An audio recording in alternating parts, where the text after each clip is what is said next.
à amada igreja do nosso Senhor Jesus Cristo, com a graça e a paz que só Ele pode nos dar.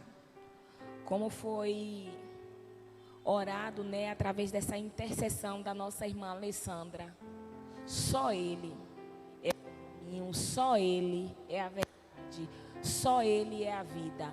Não há um outro ensino, não há um outro método, nada.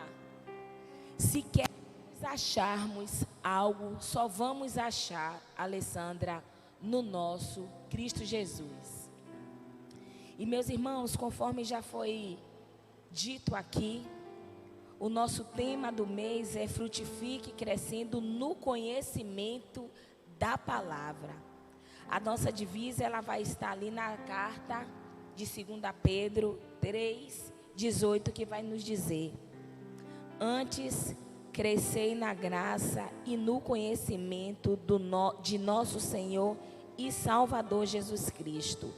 A Ele seja a glória, assim agora como no dia da eternidade. Amém. Meus amados irmãos, esse tema, ele não é diferente de nenhum outro tema que nós já estamos vivendo aqui na nossa igreja. E esse tema, ele, além de nos desafiar a estarmos frutificando, a estar crescendo, mas não é crescer, não é frutificar de forma aleatória, conforme a nossa vontade. Existe aqui um princípio, e esse princípio se chama Jesus Cristo. E com base nesse tema, fui pesquisar acerca, toda a escritura, ela é perfeita. Inclusive Sandra, quando fez a leitura aqui do livro de Josué, é bem claro quando diz: medita nesta lei dia e noite. Quando houve também a reforma protestante, um dos pilares foi sola as escrituras. Somente nas escrituras nós vamos achar tudo aquilo que já foi revelado, mas nós seremos inspirados, nós seremos iluminados, teremos a palavra que já foi revelada para nós, para a nossa vida. E o apóstolo Paulo, ele foi um dos maiores propagadores do ensino da palavra e da vida do nosso Senhor Jesus Cristo. O apóstolo Paulo, ele foi autor de cerca de 13 cartas escritas no Novo Testamento a diversas congregações, a diversas igrejas. E qual era o objetivo do apóstolo Paulo, após ter um encontro real e verdadeiro com Deus? Era ensinar acerca da salvação em Jesus. E além de ensinar que a salvação ela só viria por intermédio de Jesus, ele também ensinava de como deveria ser a vida cristã. E o apóstolo Paulo, e esse envolvimento e dedicação do apóstolo Paulo só foi possível após ele ter passado pela experiência que Deus tinha preparado para ele.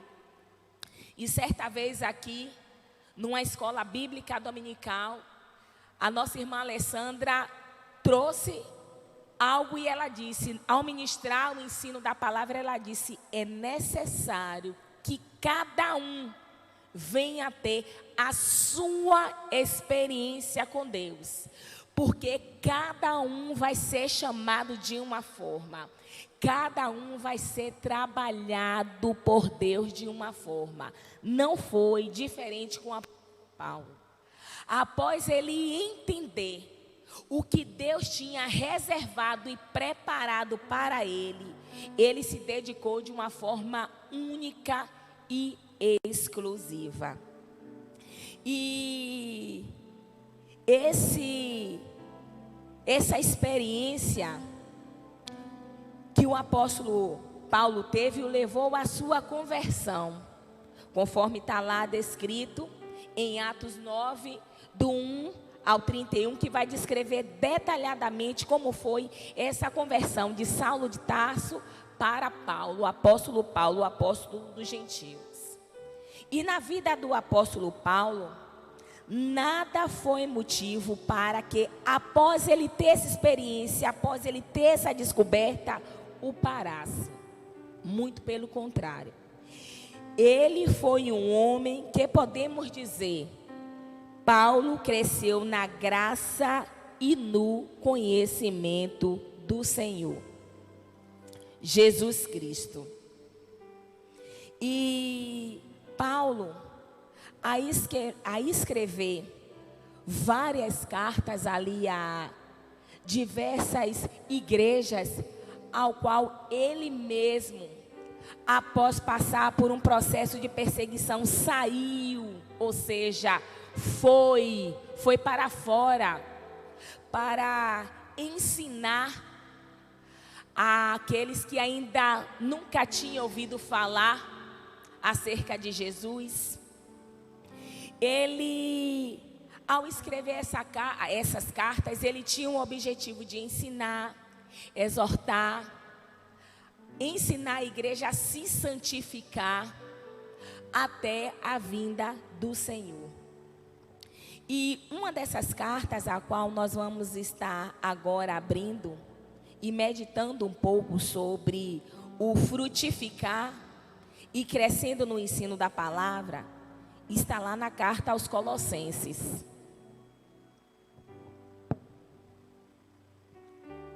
Colossenses, capítulo 1.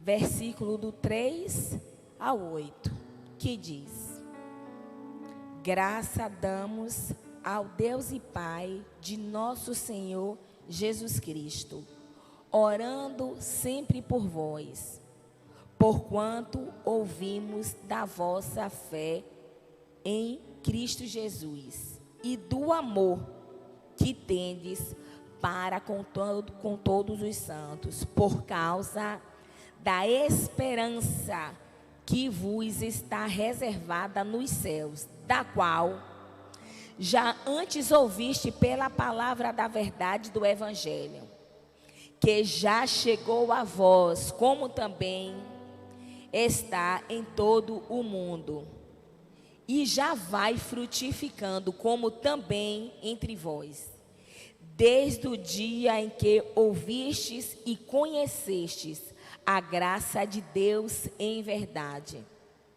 como aprendeste de Epáfras, nosso amado conservo, que para vos é fiel ministro de Cristo, o qual nos declarou também o vosso amor no Espírito. E quando Paulo escreve essa carta para ali a igreja de Colossos, Paulo estava aprisionado. Paulo não estava em uma outra cidade, ele evangelizava, mas na prisão dele em Roma. E Epáfras, ao qual falamos aqui, Epáfras, ele era o conservo ali de Paulo, pregador do evangelho, e espalhou o evangelho ali por todo o Colosso, para os colossenses, enquanto Paulo estava preso em Roma. E essa cidade, chamada Colosso, era um centro comercial, mas que estava entrando em decadência. E vários eram os motivos. Quando os colossenses escutaram pela primeira vez acerca do evangelho, estava Paulo e Epáfras em Éfeso. foi quando os colossenses escutaram a primeira vez acerca do que estava acontecendo. E Epáfras, coube a ele como ministro da palavra de Deus o principal papel de consolidar a igreja naquela localidade. E Epáfras, ele tinha uma responsabilidade muito grande. Por quê? Ele não ia falar de qualquer palavra.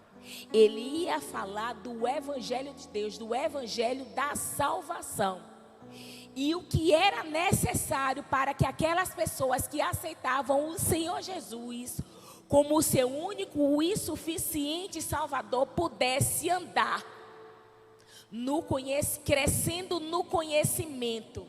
E esse crescimento ele iria trazer frutos.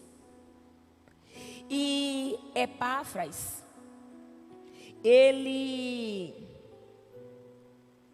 Paulo estando preso, ele vai até o apóstolo Paulo e vai informar ao apóstolo de tudo que estava acontecendo com a igreja em Colossos. E quando Epáfras chega a Paulo, conta a Paulo, e Paulo fica feliz e deu graças a Deus. Por quê? Porque Paulo ouviu do próprio Epáfras que aquela igreja era uma igreja que tinha fé em Cristo Jesus, conforme está no versículo 4.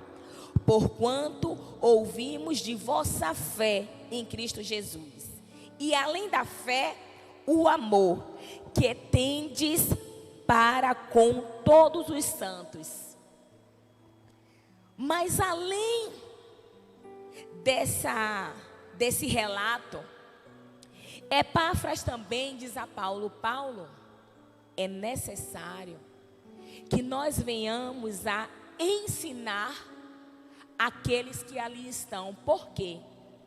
Porque lá em Colossos, infelizmente, existia as falsas doutrinas, os falsos ensinamentos que poderiam prejudicar aquela igreja a qual tinha fé, acreditava e tinha amor.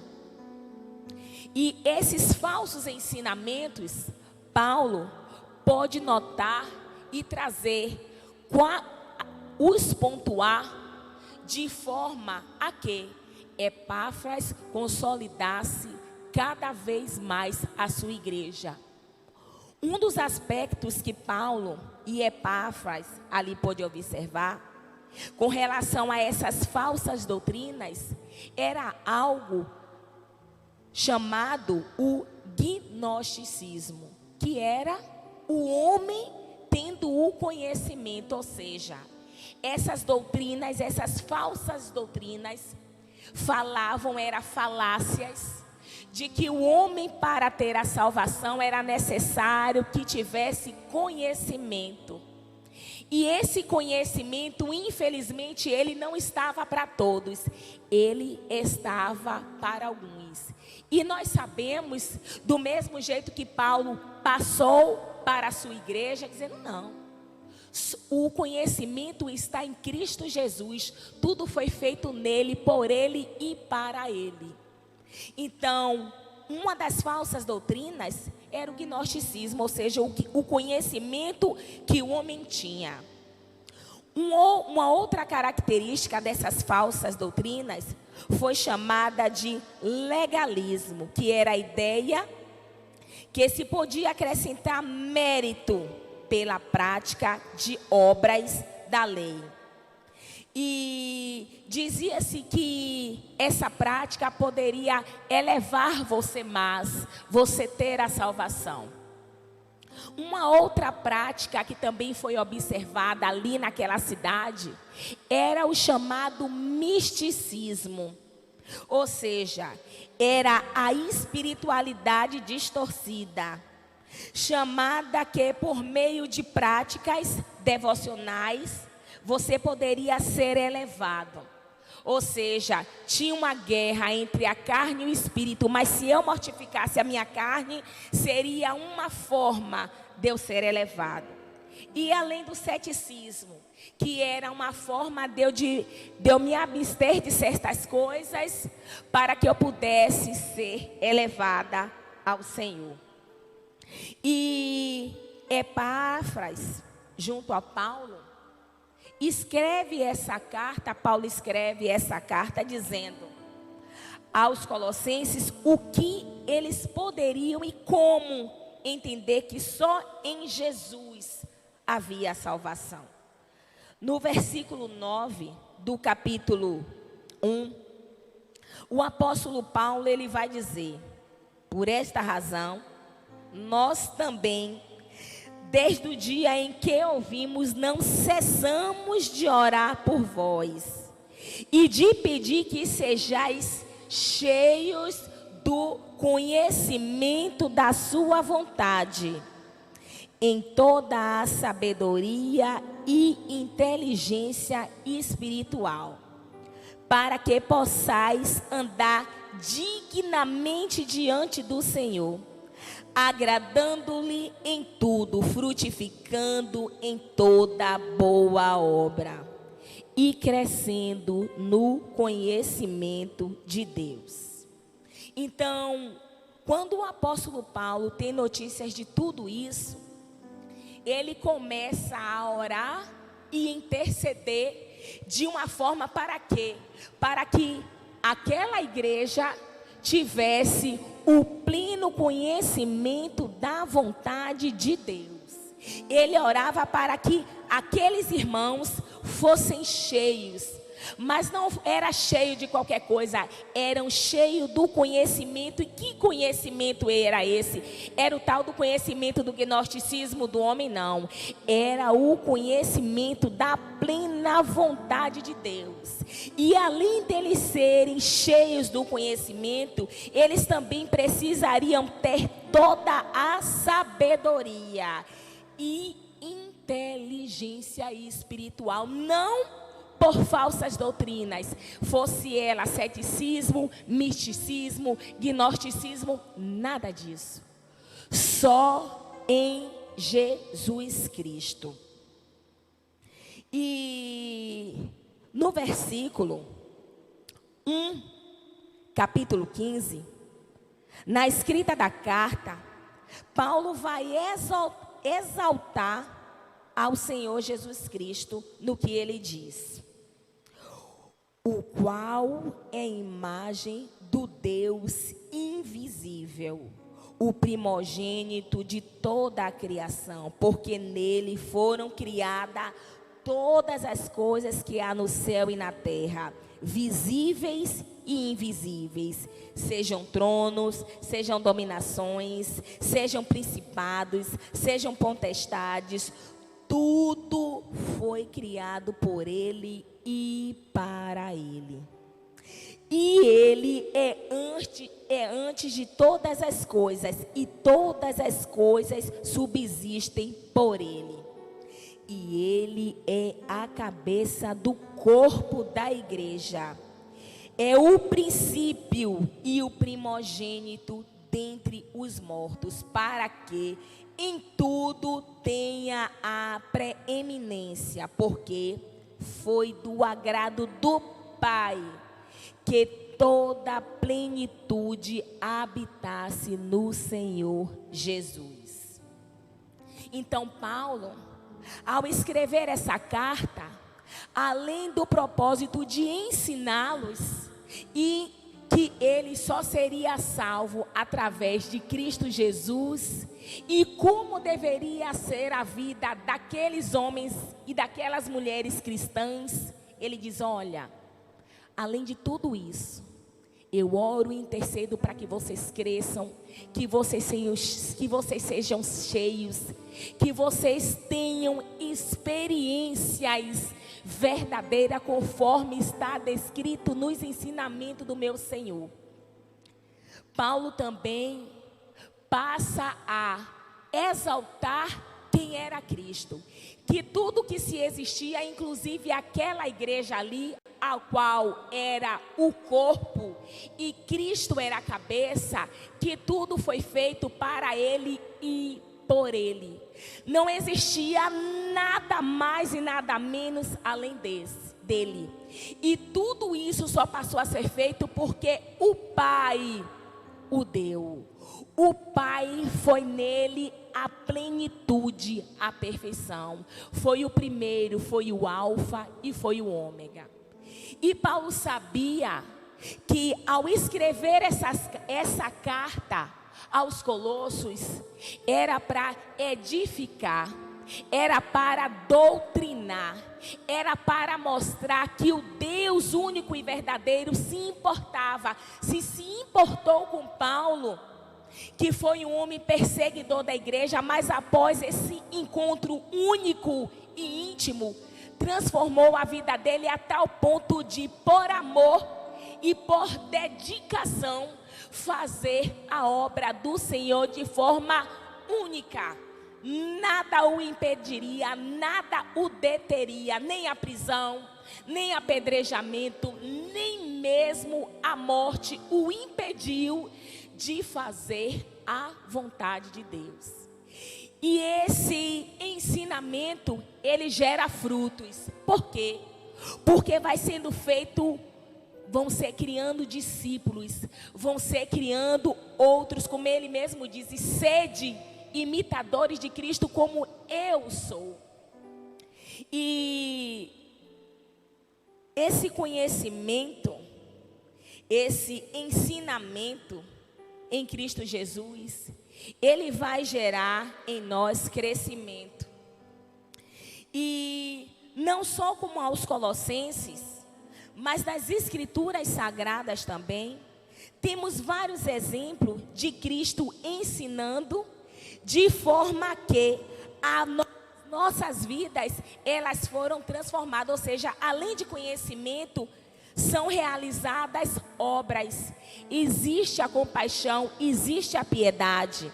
Como um dos exemplos que nós podemos ver nas Escrituras, foi o exemplo da mulher adúltera, conforme está descrito nas Escrituras. Em João, vamos lá? João 8:5. Que ali o Senhor foi colocado à prova para que fosse pego. Mas Jesus, ele ensina a tal ponto que a vida daquela mulher, ela foi transformada. Em João 8, que vai falar acerca, Jesus, porém, foi para o Monte das Oliveiras e pela manhã cedo tornou para o templo, e todo o povo vinha ter com ele. E assentando-se, os ensinava. E os escribas e fariseus trouxe-lhe uma mulher apanhada em adultério. E pondo-a no meio, disseram: Mestre, esta mulher foi apanhada no próprio ato de adultério.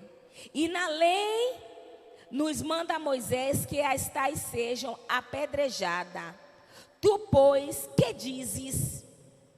Isto dizes eles, tentando para que tivessem de que acusar. Mas Jesus ensina nesse exato momento. E como insistisse, perguntando-lhe, endireitou-lhe o nosso mestre. E ensina, e ministra e fala: aquele que dentre vós está sem pecado, seja o primeiro que atire a pedra contra ela. Jesus, nesse exato momento, ensinava ali para todos. E desse ensino, houve ali o fruto da restauração. O fruto do arrependimento daquela mulher, porque Cristo diz ao final a ela: vai. E mulher, cadê os teus acusadores? Não vejo nenhum. Vai e não peques mais. Um outro exemplo também que podemos ver está lá no livro de Lucas 19:5, aonde o Senhor Jesus, ao passar, Zaqueu de pendurado numa árvore, ao tentar ver Jesus, porque ele não conseguia, E quando Jesus chega no momento exato, na hora exata, olha para Zaqueu. Vamos lá? Abram, por favor, as suas Bíblias. Lucas 19, 5, que diz: E quando Jesus chegou àquele lugar, olhando para cima, viu e disse: Zaqueu, desce depressa, porque hoje me convém pousar em tua casa. E Zaqueu, ele se achava um homem puro, um homem pecador, um ladrão. Mas aquele ensino que Jesus faz a ele, ao demonstrar amor, compaixão e piedade, faz com que Zaqueu tenha a sua vida transformada. Aquele momento ali, Zaqueu diz ao Senhor: eis que eu dou aos pobres metade de tudo que tenho, e se em alguma coisa tenho defraudado alguém, o restituirei 4 vezes. Aquele processo de Deus para com Zaqueu e para os que estavam ali gerou fruto. Fruto de vida, fruto de arrependimento. Um outro exemplo também que nós vamos ver na Bíblia, e está lá em Atos 6, capítulo 3, versículo 6.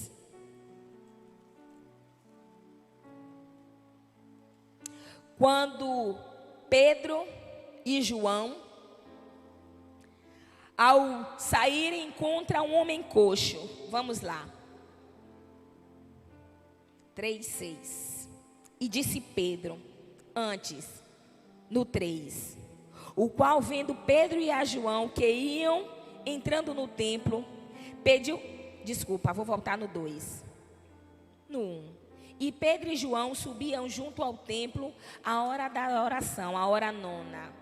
E era trazido um homem que desde o ventre de sua mãe era coxo, o qual todos os dias punha à porta do templo, chamado Formosa, para pedir esmola aos que entravam no templo.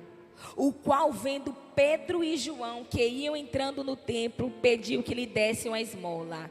E Pedro com João, fitando os olhos nele, disse: olha para nós. E olhou para ele, esperando receber deles algum tipo de esmola. E disse Pedro: não tenho prata nem ouro, mas tudo o que tenho, isso te dou. Em nome de Jesus Cristo, o Nazareno, levanta e anda. Os discípulos de Jesus que foram inicialmente ensinados, inclusive Pedro, que o tinham negado, inclusive Pedro, que ao Cristo morrer, ele tenta voltar àquela vida de pescador ao qual ele tinha.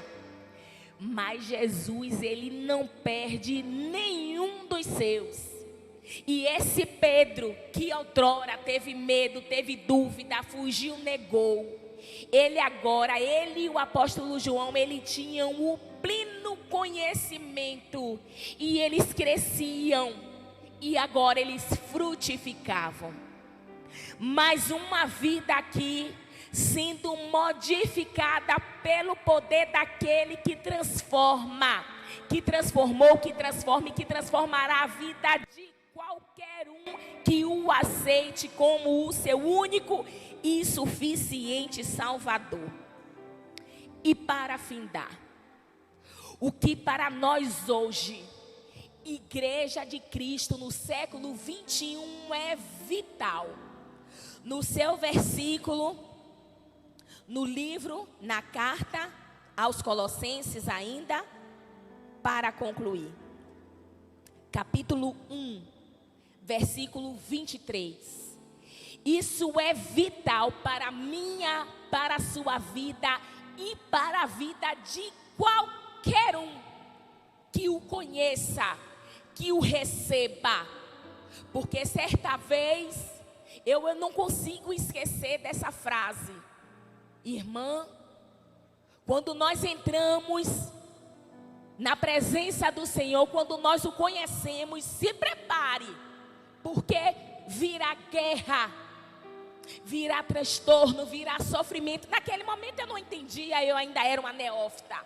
Mas hoje, com as experiências que estão aqui registradas nas Escrituras Sagradas, como agora nós vamos ver aqui, tenho certeza que na minha e na vida de vocês também faz toda a diferença, com entendimento, não é com lamúria, não é com reclamação, não é com queixas, muito pelo contrário. É fazendo o que este apóstolo aqui, escolhido pelo próprio Deus, fez na vida dele. Diz o seguinte, versículo 23. Se na verdade permanecerdes fundados e firmes na fé, e não vos moverdes da esperança do evangelho que tendes ouvido, o qual foi pregado a toda criatura que debaixo do céu, e do qual eu, Paulo, estou feito ministro, regozijo-me agora no que padeço por vós, e na minha carne cumpro o resto das aflições de Cristo pelo seu corpo, que é a igreja, da qual eu estou feito ministro segundo a dispensação de Deus, que me foi concedida para convosco, para cumprir a palavra de Deus. Então Paulo aqui, ele deixa muito claro que ele se regozijava ao padecer por vós. Esse vós aqui era os colossenses. Então Paulo dizia, olha, não cesso de orar, não paro de orar por vocês, para que vocês tenham pleno conhecimento, para que vocês sejam cheios, para que vocês tenham sabedoria, inteligência espiritual, para que vocês tenham a salvação em Cristo Jesus, e para que vocês possam também ser propagadores da palavra de Jesus Cristo, da salvação, do evangelho de Jesus Cristo. Por quê? Porque é muito fácil hoje em dia nós encontrarmos os irmãos a se queixar da sua situação ao qual se encontra, enquanto Paulo aqui nos ensina que ele se regozijava. Por quê? Porque ali havia salvação. E como nós sabemos que nesse mundo nós somos peregrinos aqui de passagem, nós só estamos aqui de passagem, a nossa morada não é essa, a nossa morada é aquela ao qual diz, olha, eu vou aos céus, eu vou preparar o lugar, e ele vai voltar para resgatar, para pegar a sua igreja. Então quando Paulo padecia, ele não se abstinha no problema, ele não se fixava no problema, muito pelo contrário, ele regozijava, porque ele sabia que todas aquelas situações a qual ele vivia, era o preço a se pagar. E muitas das vezes nós sabemos que o preço às vezes é alto, mas se nós formos comparados a este homem que estava preso em Roma, porque ele estava propagando a palavra do Senhor, ele estava querendo resgatar almas, ele estava querendo ensinar a igreja de Deus a alcançar a plenitude da vontade de Deus. E muitos não estavam entendendo, o perseguia. Mas como nós sabemos que nada foge ao controle do nosso Deus, ele diz, eu me regozijo. Então e nós sabemos que a palavra do Senhor, ela vai dizer, no mundo tendes aflições. Paulo entendeu perfeitamente, tem de bom ânimo. Eu venci o mundo, segue-me, faça a mesma coisa. Negue-se, é necessário negar-se. E muitas das vezes nós temos problemas, situações, seja ela em que área for, nós sabemos que as áreas são as mais diversas. É a financeira, é o casamento, é o trabalho, é a família, é o ministério. Vai ter momentos que nós vamos passar por situações difíceis, mas Paulo está nos ensinando, olha, regozijo-me agora no que padeço por vós. E muitos não querem ajudar uns aos outros, muitos estão tão preocupados em si mesmos, nos seus problemas, que não conseguem visualizar que as pessoas que estão lá estão precisando de você, que é necessário que você esqueça dos seus problemas, porque Paulo aqui, ele estava aprisionado, foi aprisionado de novo há até que veio o momento da sua morte. Ele nos ensina nessa noite, é necessário crescermos. Porque quando nós crescemos no conhecimento, ou seja, quando nós temos o conhecimento, nós crescemos e nós frutificamos. E esse conhecimento vai nos levar a fazer a obra de Deus. Porque não vai existir esse que passe a ter pleno conhecimento de Deus e não queira fazer a obra, não sinta a piedade do irmão, não sinta a compaixão, não queira que ele se entregue. Muitas das vezes você tem que abrir mão de você mesmo. E quando você começa a entender que Deus está usando você como canal de bênção para a salvação de uma outra pessoa, você começa a entender o propósito de Deus em sua vida. Então é para isso, meus irmãos, que nessa noite eu agradeço ao nosso bom Deus pela sua infinita graça e misericórdia por nossas vidas. E que nós possamos entender que tudo foi feito por Ele. Eu vou repetir aqui do versículo 15 que diz: o qual é imagem do Deus invisível, primogênito de toda a criação, porque nele foram criadas todas as coisas que há no céu e na terra, visíveis e invisíveis, sejam tronos, sejam dominações, sejam principados, sejam potestades, tudo foi criado por ele e para ele. Ele é antes de todas as coisas, e todas as coisas subsistem por conta dele. Ele é a cabeça do corpo da igreja, é o princípio, é o primogênito dentre os mortos, para que em tudo tenha preeminência, porque foi do agrado do Pai que toda a plenitude habitasse nele. Que nós venhamos ter a convicção de que tudo que acontece em nossas vidas é propósito de Deus.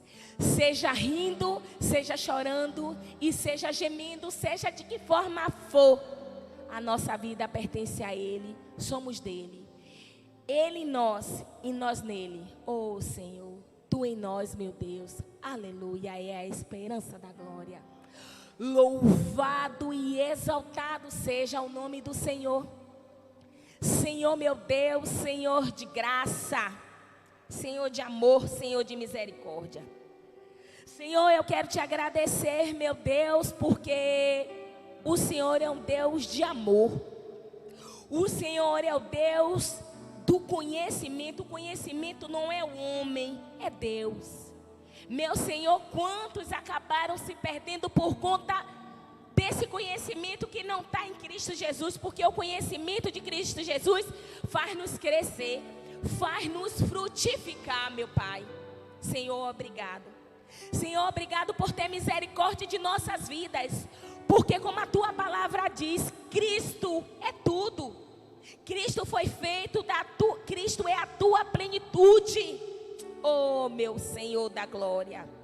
Pai, que nós possamos entender que tudo que passamos na nossa vida, principalmente as aflições, o padecimento, é o preço que muitas das vezes precisamos pagar para ter vidas salvas, não vidas ceifadas por falsas doutrinas, falsos profetas, oh Senhor, falsos ministros da palavra, porque a palavra está aqui.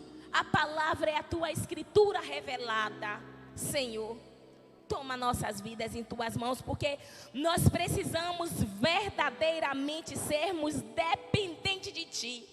E quando nós nos tornamos dependentes, Senhor, de Ti, tudo que nos acontece, mesmo nos ferindo, nos machucando, nos entristecemos, nós entendemos que é o Senhor.